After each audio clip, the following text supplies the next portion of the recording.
जी hello viewers, मैं हूं कमल सीमा। और व्यूअर्स, एक कश्मीर के अंदर अगर देखा जाए तो दो तरह का एनवायरनमेंट नजर आ रहा है, दो तरह की सिचुएशन है, या आप समझ लें कि दो पर्सपेक्टिव हैं जो हमारे सामने है। एक वो है जो बीजेपी प्रमोट करने की कोशिश कर रही है जनाब के 5 अगस्त 2019 के बाद जो हुर्रियत है और जो बाकी लोग हैं उनकी रेलेवेंस खत्म हो गई है। जबकि हुर्रियत और बाकी लोग जो है वो कह रहे हैं कि नहीं, पाकिस्तान से इंडिया को, पाकिस्तान इंडिया और कश्मीर को बैठ के बात करनी चाहिए। तो ये बेसिकली ये डायलेमा क्या है? क्या भारत जो है एक अनऑर्गेनिक कंस्ट्रक्ट लेके आना चाहता है कश्मीर के लिए, मतलब कश्मीरी लोगों की मर्जी के बगैर एक सोशियो पॉलिटिकल एनवायरनमेंट बनाना चाहता है? हमने देखा कि अफगानिस्तान में क्या हुआ कि अमेरिका 20 साल वहां बैठा रहा और बड़ी डेमोक्रेसी और बड़ी फौजें तैयार की और बहुत कुछ किया, लेकिन at the end of the day जब अमेरिका गया तो तालिबान वापस आ गए। तो दैट मीन्स दैट जो लोग सॉइल के लोग होते हैं, those who are the son of the soil, they stay relevant. आप उनको आर्टिफिशियली पीछे कर भी दें, उनको इग्नोर भी कर दें, उनको आप पावर अपरेटस का हिस्सा ना बनाएं, वन वे और दी अदर आप उनको इररेलिवेंट कर दें, लेकिन लोग आपको एक्सेप्ट नहीं करते उस हवाले से। इस पे बात करने के लिए मैंने रिक्वेस्ट की जनाब अभिजीत जसरोटिया साहब को, जो कि स्पोक्स पर्सन है बीजेपी के जम्मू एंड कश्मीर में। जसरोटिया साहब, आपके वक्त का बहुत शुक्रिया जनाब। धन्यवाद जी। Thank you.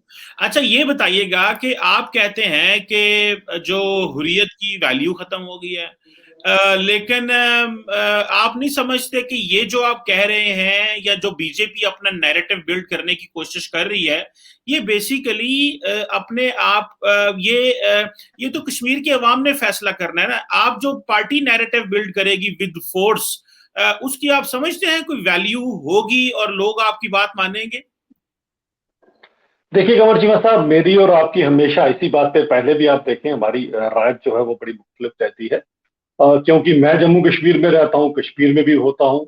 तो मुझे लगता है कि ज्यादा मैं आपको रियलिटी जो यहाँ की बता सकता हूँ वो मुझसे बेहतर शायद ये आपको कोई बता सके। आप जो वो देखते हैं वो अपने प्रोस्पेक्टिव से देख सकते हैं, या मे बी कुछ ऐसे चैनल्स या कुछ ऐसे मीडिया हाउसेज जिनके थ्रू आप अपनी एक राय बनाने की कोशिश जरूर करते हैं। शायद आपके देश को वो जरूर भाता होगा आपका ये सब कुछ करना, लेकिन यहाँ सच्चाई और हकीकत कुछ और है। तो आप कहाँ अफगानिस्तान और कहाँ कश्मीर, क्या कंपैरिजन आपने कर दिया, कहाँ यूएस कहाँ इंडिया वाला कंपैरिजन है। जम्मू कश्मीर तो इंडिया ही है। हाँ, ये बात दूसरी है कि कुछ हमारा पार्ट कश्मीर का आपके पास है, वो भी हम सूद समेत वापस लेने वाले हैं बहुत जल्दी आपसे।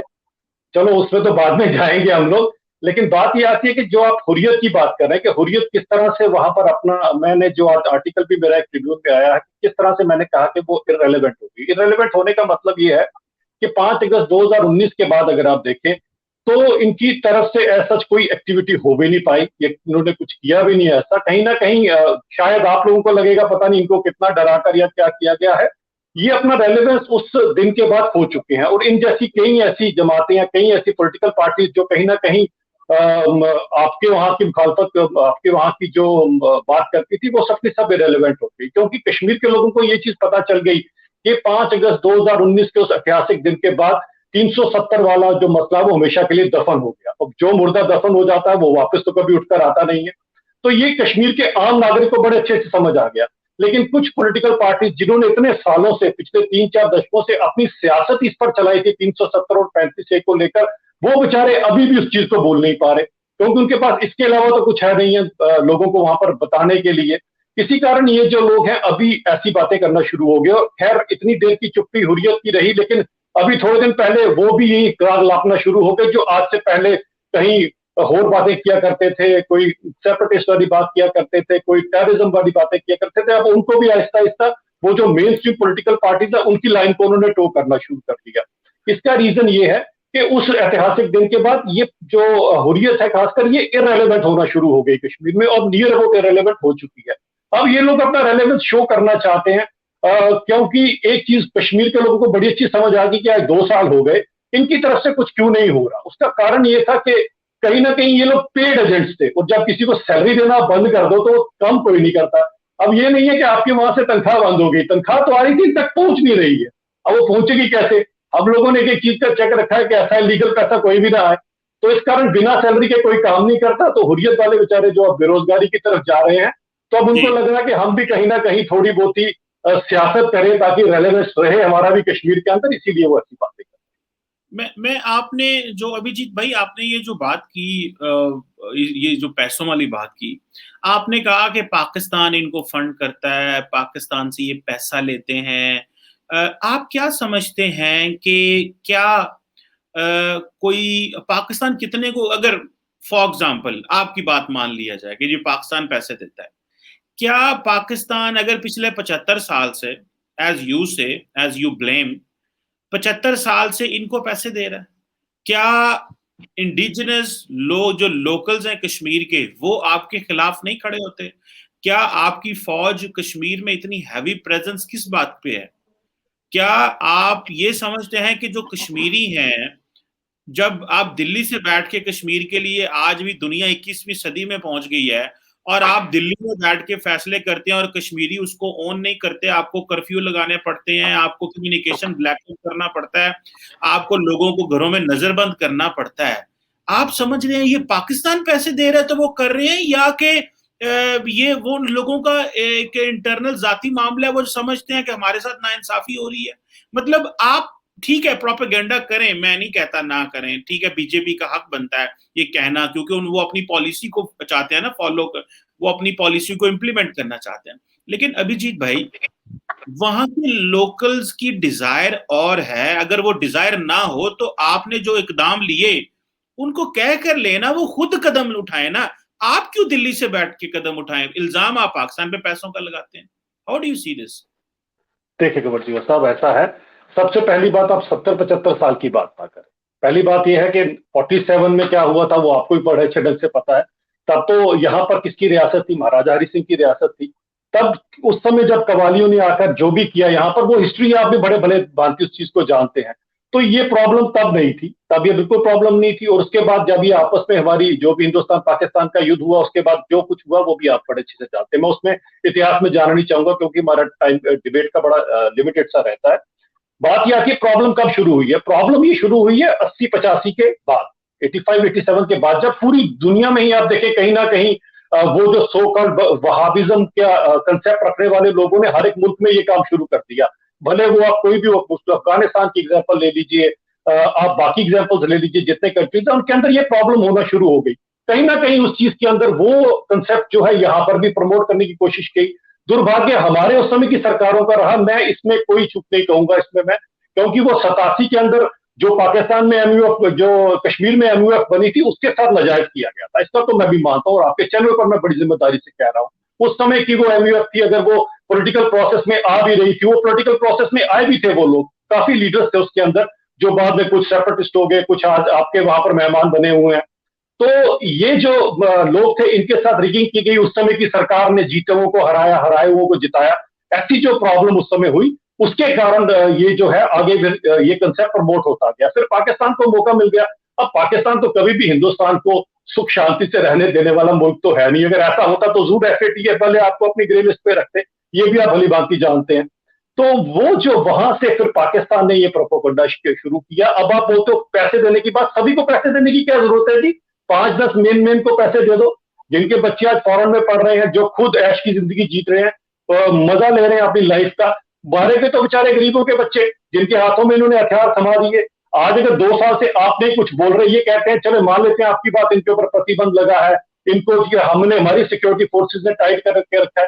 भाई साहब, जब आप लोगों के बगाने बच्चों को आप हथियार पकड़ाते थे, उनको बोलते थे जाओ अपनी जान की प्राणों की आहुति दे दो, आज आप भी निकलते ना। आपको किस चीज का डर है? लोगों के बच्चों की जान चलेगी तब तो आपको परवाह नहीं। अब आप 2 साल से दुम दबाकर बैठे हो, तो क्यों बैठे हो? इसलिए होता है कि दूसरे के घर का अगर कोई चला जाता है तो फर्क नहीं पड़ता, जब अपने ऊपर बात आती है तो सभी के सभी वही सेफ साइड लेते हैं जो हुर्रियत ने आज देकर रखी हुई है। ठीक है, आपका एक, जसरोटिया साहब, आपका एक मौकफ है। आप क्या समझते हैं ये जो अमूमन पॉलिटिकली लीडरशिप, जो पॉलिटिशियंस होते हैं, क्या ये बड़े गरीब होते हैं कि इनके बच्चे जो है बाहर नहीं जा सकते? पाकिस्तान में भी बहुत सारे सियासतदान हैं, भारत में भी बहुत सारे सियासतदान हैं।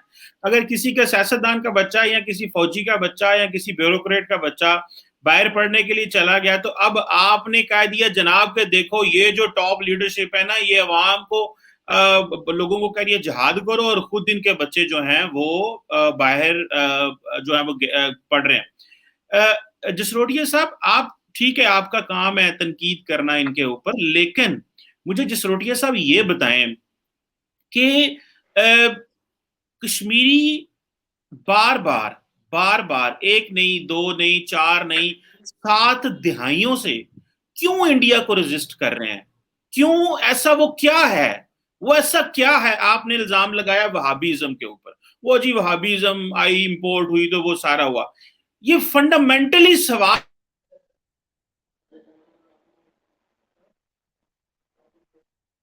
आप जो है वो एक लेजिटिमेट रूल करें, क्यों वो ऐसा कर रहे हैं? जरा दे, बाकी भी इतना बड़ा भारत पड़ा हुआ है ना, भारत में कोई जाके बोले तो सही, कोई करे तो सही इस तरह बात, पता चल जाएगा। लेकिन ये लोग ही क्यों आपके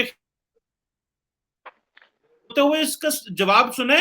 कभी बीजेपी के अलावा भी एक as a human being, as an individual, as a responsible citizen of India होके भी सोचें, किसी पार्टी लाइन पे नहीं, कांग्रेस, बीजेपी या इंडियन सरकार के लेंस से नहीं, एक एज ए ह्यूमन बीइंग भी तो सोचें कि भाई ये क्यों लोग रेजिस्ट करते हैं।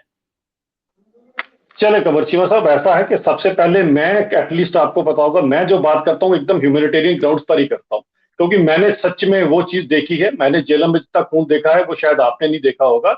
मेरे खुद के कई ऐसे दोस्त थे जो मैंने देखे हैं, जो लाइन क्रॉस करके उसके बाद आज वो किस स्थिति में, मैंने सब कुछ देखा है। मैंने शायद वो कश्मीर भी देखा है जब मैं बड़ा छोटा था, जब यहाँ पर सब अच्छा हुआ करता था, टूरिस्ट आया करते थे, सब कुछ बढ़िया था।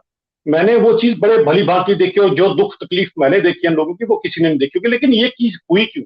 ये कभी आपने इस चीज को सोचा कि ऐसा क्यों हुआ? जो मैंने आपको इतनी बड़ी एग्जाम्पल दी कि एमयूएफ की रिगिंग के बाद ये सारी चीजें वहां पर शुरू हो गई, लेकिन एक पड़ोसी होने के नाते जो आपको रोल निभाना चाहा था, आपने एकदम उसका उल्टा रोल निभाया।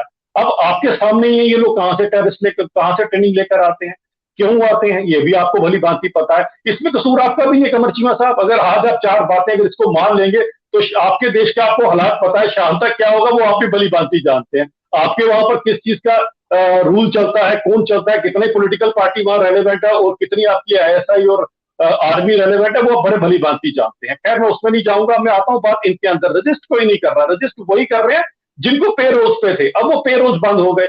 एक बात बताएं, पिछले 2 सालों से जब यहाँ पर ये धारा 370 और 35 से तोड़ी गई, उसके बाद कोई एक भी इंसान इन लोगों की फेवर में क्यों नहीं आया? ये गुपकार गैंग बना, इनकी फेवर में किसी ने एक पत्थर नहीं चलाया। ये दूसरे वाले हुर्रियत वाले सबके सब अंदर है, इनके लिए कोई बाहर निकल कर नहीं आया। क्यों नहीं निकला है? आम आदमी जो था वो सोचता था बड़ा अच्छा है, जितनी देर अंदर रखेंगे उतनी देर हम सुख का जो है वो सांस लेंगे। अगर ये दिक्कत होती कमर चीमा साहब तो 87 से पहले भी होती ना। 87 से पहले ऐसी दिक्कत क्यों नहीं थी? अचानक से 87 में ऐसा क्या होना शुरू हो गया यहाँ पर? ये तो आप समझ सकते हैं। रजिस्टर्स होता तो 47 में हम लोग आजाद हुए थे। 47 और 87 में आप देख लीजिए कितना फर्क होता है। 40 साल लग गए ये चीज इनको सोचने में। ऐसा कुछ नहीं, बड़ा अच्छा था, एवरीथिंग वॉज हंकी डोरी इन कश्मीर। लेकिन नजर लग गई, कुछ आपकी नजर लग गई, कुछ उनकी जो आपकी तनख्वाह पर यहाँ पर बैठे हुए, तो उसके बाद अब ये चीज जो है 5 अगस्त 2019 के बाद टोटली बदल चुकी है। और आप जब बोलते हैं रेजिस्टेंस, रेजिस्टेंस उन्हीं लोगों का है जिनकी सैलरी आया करती थी। बाकी आम आदमी का कोई रेजिस्टेंस नहीं। रेजिस्टेंस होता कमर चीबा साहब डीडीसी चुनावों में देख लीजिए किस तरह से कश्मीर के लोगों ने वोट डाले हैं और किस तरह से उन्होंने अपने डीडीसी के मेंबर्स बनाए हैं। ये आपके सामने है। वो इतिहास में इतना वोट कभी नहीं पड़ा आज तक कश्मीर में। तो यहां से पता लगता है आपका देखने का पैरामीटर दूसरा हो सकता है, लेकिन सच्चाई जो है वो कुछ और है, जो मैं आपको बता रहा हूं। जी जी जी, बिल्कुल सही। अच्छा जसरोटिया साहब, एक चीज तो मुझे लगती है कि बीजेपी, नरेंद्र मोदी और आपकी पार्टी ये किस तरह का एनवायरनमेंट देना चाहती है, जो ये बताना चाहती है कि नरेंद्र मोदी साहब ने बहुत कुछ एक्सेप्शनल कर दिया, उनका पैसा बंद कर दिया, कश्मीर में ये कर दिया, नरेंद्र मोदी ने ग्लोबल पहचान दे दी। मैं ये नहीं कह रहा कि वो जो नरेंद्र मोदी साहब या बीजेपी कर रही है गलत कर रही है। एक मुल्क, अगर मैं उनके, अगर वो कहते हैं ना कि मैं अगर उनके जूतों में पाँव डाल के देखूंगा तो I would be, maybe I would be doing the same and I should do the same. तो वो एक तासुर इंडिया के अंदर देना चाह रहा है कि नहीं नहीं, नरेंद्र मोदी ने चीजें टर्न अराउंड कर दी, वाह वाह क्या कमाल कर दिया। सो ठीक है, वो आप कहें, लेकिन मुझे इतना पता है कि जो लोकल्स होते हैं, ये सियासतदान हुर्रियत वाले हों, महबूबा मुफ्ती हो या बाकी लोग हों, ये आपस में 50 लड़ते रहे, लेकिन इनका कोर गोल एक ही है जो कश्मीरी अवाम का गोल है, बट एनी हो, मूविंग फॉरवर्ड, तकरीबन आखिरी एक दो सवाल बस आपसे करूंगा। मुझे लगता है फिर से कनेक्ट करना पड़ेगा। मेरा ख्याल है नहीं, आपकी आवाज तो आ रही है मुझे, मैं आपको सुन सकता हूँ। कंवर चीमा साहब फिर से कनेक्ट करना पड़ेगा मुझे लगता है, एक मिनट अगर आप मुझे देंगे। नहीं, मैं आपको सुन सकता हूँ। चले, मेरा ख्याल है अभिजीत जसरोटिया साहब जो हैं उनका वो कोई कनेक्शन वीक हो गया, और लेकिन जो बात मेरी उनसे हो रही थी वो यही बात हो रही थी कि नरेंद्र मोदी साहब जो हैं वो बेसिकली जो पर्सपेक्टिव दे रहे हैं वो ये है कि मैंने चीजें टर्न अराउंड कर दी हैं, मैंने इंडिया जी सॉरी कट गया था जी। मैं एक सेकंड में वो जो बात कंप्लीट कर रहा था, मैं जो आपकी गैर मौजूदगी में बात कर रहा था वही कि नरेंद्र मोदी साहब जो हैं वो एक तासुर देना चाह रहे हैं कि जैसे मैंने बहुत सालों दहाइयों का जो मसला था इंडिया का वो हल कर दिया। चले ठीक है, जारी बात है, पार्टी है, लोग हैं, उनका हक पहुंचता है। अच्छा अभिजीत भाई ये बताइएगा, मैं आज ही देख रहा था कि जो मीरवाइज उमर फारूक हैं या बाकी लोग हैं वो कहते हैं कि जी हमारा जो मेन फोकस है वो आर्टिकल 35A है। आप क्या समझते हैं कि आप कभी 35A जो कश्मीरियों का ये जो मसला है इसको एड्रेस करेंगे, या यही समझेंगे कि नहीं हम ताकतवर हैं, भारत ताकतवर है, बीजेपी की पावर है, हमारे पीछे फौज है, हमने अपनी मर्जी से चीजें मुसल्लत करनी है, हमने ना लोगों से पूछना है, दिल्ली फैसला करेगा, बिपिन रावत फैसला करेंगे, उसके बाद दूसरे आर्मी चीफ साहब फैसला करेंगे, आपके नेशनल सिक्योरिटी एडवाइजर फैसला करेंगे, ये आपने सोच लिया है कि यही फैसला करेंगे, कश्मीरी कोई फैसला नहीं करेंगे। सो 35A की कोई स्पेस आप समझते हैं कि कश्मीरियों को उनका ये जो हक है जो छीना गया है ये मिल सकेगा, या उनको बजोरे ताकत ये मजबूर किया जाएगा कि नहीं मानो? नहीं, कंवर चीमा साहब आप देखें, सबसे पहले बात आपने नरेंद्र मोदी सरकार का बात किया या हमारे माननीय प्रधानमंत्री जी की बात की। मैं आपको बताता हूँ 35 और 370 जिसके लिए सभी ये लोग राख लाप रहे हैं, ये सारे का सारी जो प्रॉब्लम जो कश्मीर के अंदर है ये केवल और केवल ये 35 और 370 के कारण ही सारी प्रॉब्लम रही। देखिए जब तक 370 यहाँ पर था, मैं ये नहीं कहूंगा हमारी सरकार ने बहुत पैसे दिए, हमने तो खैर बाकियों से बढ़ चढ़कर किया ही, लेकिन हमसे पहली सरकारें भी यहाँ पैसे देती रही। लेकिन होता यह था 370 की आड़ में यहाँ अकाउंटेबिलिटी नहीं थी, वो सारी की सारी पैसे चंद पॉलिटिकल पार्टीज के जो लीडर हैं, आपने पूछा ना इनके पास पैसे कहां से आ गए और सबके बच्चे क्या पॉलिटिकल पार्टी के लीडर बाहर नहीं भेज सकते? अरे वो चंद पॉलिटिकल पार्टी के लीडर क्यों बाहर भेज सकते हैं? सारे लोग भेजते ना। जितना पैसा सेंटर ने आज तक कश्मीर में भेजा है 370 से पहले, अगर वो सबके पास पहुंचा होता, हर एक कश्मीरी का बच्चा फॉरेन में ही पढ़ रहा होता, ये मैं गारंटी आपको दे सकता हूँ। 35 और 370 की आड़ के, एक मिनट कमर चीमा साहब मैं कंप्लीट कर लूं।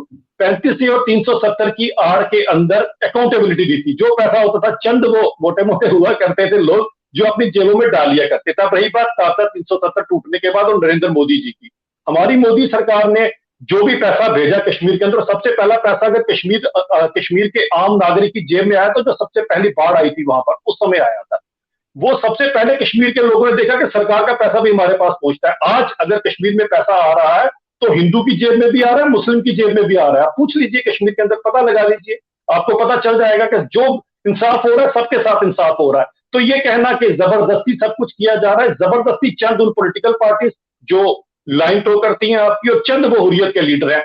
आम नागरिक आज कश्मीर में बहुत खुश है, इसीलिए डीडीसी चुनावों में उन्होंने बढ़ चढ़कर हिस्सा लिया है। रही बात 35 और 370, मुझे लगता नहीं कि मैंने आपके सामने बोला कि एक बार जो चीज खत्म हो जाती है, जो मुर्दा मर जाता है, जिसे आप दफन कर देते हो, वो वापस नहीं आता। ये भली भांति पाकिस्तान भी जानता है, ये हुर्रियत भी जानती है, और ये वो सो कॉल्ड पॉलिटिकल पार्टीज भी जानती है। लेकिन इसके ऊपर अगर किसी ने सियासत करनी है जरूर करे, लेकिन कश्मीर में जब जमीनी सतह पर जो तरक्की हो रही है आज की डेट में, वो आने वाले वक्त में आप देखेंगे सब कुछ ही बदल जाएगा, मंजर बदल जाएगा।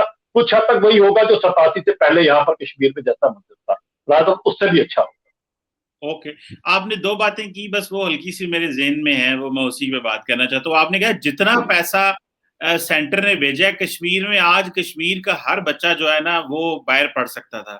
मैंने कहा इसी तरह जिस तरह पूरे भारत के बच्चे लंदन और अमेरिका में पढ़ रहे हैं, हमें एग्जैक्टली पता है कि इस वक्त इंडिया की इकोनॉमिक कंडीशन क्या है और कितनी ट्रिकल डाउन हुआ है, और पिछले सालों में 75 सालों में क्या पोजीशन इकोनॉमिक कंडीशन रही है। अभी आके जितना बड़ा मुल्क है, अभी आपकी इकोनॉमी जो है वो डिलीवर कर रही है, लेकिन उसमें भी वही कैपिटलिज्म है और एक्सप्लॉयटेशन है। लेकिन ठीक है, ओवरऑल आपकी इकोनॉमी ग्रो कर रही है, आपकी इकोनॉमी अच्छी है, लेकिन वो मुआशरे तक उसके समरात नहीं जा रहे। सो ऑब्वियसली कश्मीर में भी वो चीजें नहीं है।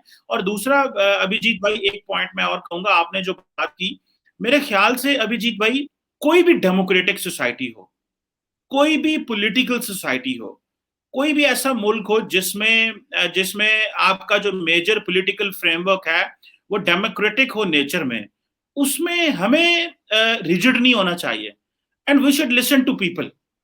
मैं कल वो देख रहा था, एक ऐसी स्विट्जरलैंड की कोई चीज मेरे सामने आ गई कि वहां पे रोज कोई ना कोई रेफरेंडम हो रहा होता, because they ask their people. So लेकिन द पॉइंट इज कि मरकज कश्मीर को नहीं पूछना चाहता। द रीजन इज नॉट कि मरकज को पता है कि कश्मीर की कोई और निकलेगी। अगर मरकज भारत में न्यू दिल्ली को ये पता हो कि हम कश्मीरियों को हक दें, वो अपनी मर्जी से आवाज बुलंद करें, उनको पता है जो कश्मीर फैसला सुनाएगा वो फैसला नहीं है जो इंडिया चाहता है। इसलिए मरकज इस तरह की कोर्जन, डेमोक्रेटिक कोर्जन है, ये इंस्टीट्यूशनल कोर्जन मैं इसे कहूंगा। मैं एक पाकिस्तानी सिटीजन हूं, and I can just talk what is going on in occupied Kashmir and what is going on India. आपकी पार्टी है, आप पावर में, जो मर्जी फैसले करें, हमें इससे हम क्या कर सकते हैं, तनकीद कर सकते हैं। और आप पाकिस्तान की 10,000 किस्म की तनकीद कर सकते हैं, आपको एब्सोल्युटली हक है तनकीद करने का। आप हमारी फौज पे तनकीद करते हैं, हमारे मुआशरे पे तनकीद करते हैं, करें जो मर्जी करें, मुसलमानों पे तनकीद करते हैं। लेकिन मैं यहां पे पाकिस्तान में भी बैठ के कहता हूं कि ऐसा नैरेटिव या ऐसी चीज जिसको प्रोटेक्शन की जरूरत हो, जिसको बहुत ज्यादा प्रोटेक्शन की जरूरत हो, वो नैरेटिव क्रेडिबल नहीं होता। जिस तरह कश्मीर का जो नैरेटिव बीजेपी बना रही है, उसको इतनी प्रोटेक्शन की जरूरत है कि कॉन्स्टिट्यूशनली चीजें विड्रॉ कर ली, फोर्स के साथ चीजें विड्रॉ कर ली, इंसेंटिव दे रहे हैं। इट मींस दिस, ये जो नैरेटिव है जो आप बीजेपी या इंडियन स्टेट देना चाह रही है, that does not fall, or that is not on the surface level of Kashmir. Maybe शायद कुछ अरसे के बाद चीजें आपके लिए बेहतर हो जाएं, but I wish whatever happens, that happens good for the people of Kashmir and the people of India. हमें कोई शौक नहीं है कि इंडिया के अंदर लड़ाइयां हो, जंगें हो, वहां एक दूसरे में लोग मारें या फसाद कश्मीरी उठ के जहाद करें या आपकी फौज के खिलाफ उठ खड़े हों। मुझे कोई शौक नहीं है, and I would not like कि इंडिया में अनरेस्ट पैदा हो। मैं चाहूंगा इंडिया भी उसी तरह तरक्की करे जिस तरह एक आम मुल्क तरक्की करेगा, हम भी उसी तरह तरक्की करें, बल्कि मिलकर तरक्की करें। सो लेकिन all this should end so that the masses, the people, they to get benefit. और डेमोक्रेटिक सोसाइटीज को नहीं चाहिए कि दे शुड बी, वो टफ नहीं होना चाहिए, they should be accommodative and they should give rights to the people. This is my humble observation and suggestion. Maybe आप इससे पसंद करें या मे बी आप ना पसंद। नहीं, मुझे कंवर चीमा साहब, सबसे पहले तो मुझे ये बड़ी हंसी आती है कि डेमोक्रेसी का पाठ हमें पाकिस्तान से पढ़ना पड़ रहा है, जहां पर जो है अगली सरकार कौन होगी और प्रधानमंत्री कौन होगा उनका, वो आपकी ISI और आर्मी तय करती है। चलें, आप दे सकते हैं, हम मानेंगे आपकी बात को जरूर। आप अपने बलूचिस्तान और बाकी एरिया की आपके क्या हालात है बड़े अच्छे ढंग से आप जानते हैं। आपने आज तक वहां पर किसी साहब की डेमोक्रेसी की के 23% के बेचारे नॉन मुस्लिम जो थे वो आज 1.3% रह गए, तो वो हमें अच्छे ढंग से पता है पाकिस्तान में डेमोक्रेसी का क्या मतलब है। चलें, मैं इसमें बात नहीं करता, मैं आपको एक हिस्टोरिकल फैक्ट बता देता हूँ। जम्मू कश्मीर की रियासत की बात करता हूँ। जम्मू कश्मीर की रियासत जो है वो रियासत इंडिपेंडेंट रियासत थी, ये आपको पता ही होगा। जम्मू कश्मीर की जो रियासत है ये हमारे महाराजा ने पैसों से अंग्रेजों से खरीदी थी। अब जैसे अकबर चीमा साहब, आप कोई चीज अपनी मर्जी से पैसों से अपना मकान या कोई चीज खरीदते हैं, जब आप उसको बेचेंगे तो आपके मकान का पूरा हिस्सा उसके पास जाएगा, या उसके अगर आप अपना किसी को देते हैं वो चीज तो पूरे का पूरा हिस्सा जाएगा। ये तो नहीं ना कि आपके 2 बेडरूम चले जाएंगे और बाथरूम फिर पीछे आपके पास आने का, ऐसा कुछ नहीं होता। इसी तरह से जम्मू कश्मीर जब पूरी तरह से हिंदुस्तान के साथ मिला तो पूरी तरह से ही जम्मू कश्मीर हिंदुस्तान का हिस्सा बन गया। इसके अंदर आपकी तो कहीं नहीं आई, जिस राजा की चीज थी उसने अपनी मर्जी से हिंदुस्तान के अंदर विलय कर दिया, तो पाकिस्तान का कहां से बीच में बात आती, कहीं बात नहीं आती। अभी तो बड़े सारे एरियाज हैं, अक्साई चीन और तिब्बत तक के एरियाज हैं जो महाराजा के हुआ करते थे, पूरा अकॉर्ड साइंड है, पूरे कागज है उसके जो साइंड है, POJ के तो उसके अंदर है, आता ही है, और बड़े सारे एरियाज हैं। खैर, वक्त के आने पर ये सभी के सभी एरियाज वापस आएंगे, जिस तरह 370 35 से टूट गया, इस तरह से बाकी चीजें भी की जाएगी। तभी तो अभी तक हमने आपके POJ की सीट जो है वो फ्रीज कर रखी हुई है, अभी तक खाली रखी है, हम तो इंतजार कर रहे हैं किसी दिन वो हिंदुस्तान का हिस्सा बनेगा और वहां के नुमाइंदे उन सीटों पर बैठेंगे। बस यही इंतजार हो रहा है। बस आप दुआ कीजिए कि जल्दी जल्दी हो, ताकि वहां के लोगों को डेमोक्रेसी का असली में मायने समझ आए। आपकी आवाज जी मेरा अब आ ख्याल रही है जी आ रही है। मेरा ख्याल है कि इंटरनेट अरे शायद मेरा स्लो है या आपका स्लो है जी इंटरनेट। जी नहीं, मेरा यहाँ ठीक है। अब कहाँ तक आप सुन पाए थे?